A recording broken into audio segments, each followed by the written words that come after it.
बिस्मिल्लाहिर्रहमानिर्रहीम। ये सफ़ा नंबर 3 और सफ़ा नंबर 4 है।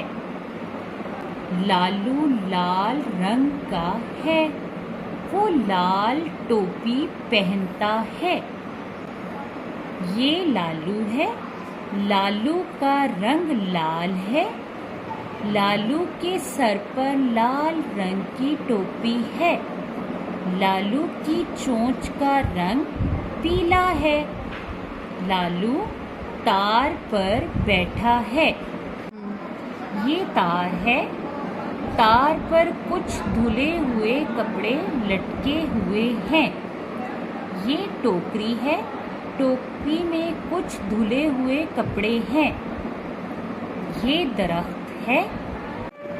ये दीवार है, दीवार की ईंटों का रंग भूरा है।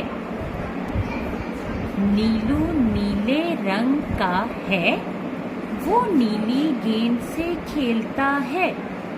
ये नीलू है, नीलू का रंग नीला है।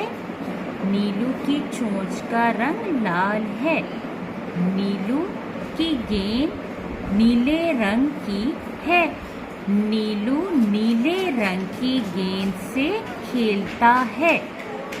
ये सूरज है, सूरज का रंग पीला है।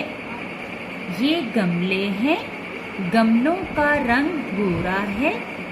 गमले के अंदर सफेद रंग के खूबसूरत फूल लगे हैं।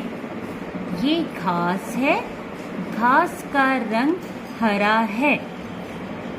लालू लाल रंग का है, वो लाल टोपी पहनता है। नीलू नीले रंग का है, वो नीली गेंद से खेलता है।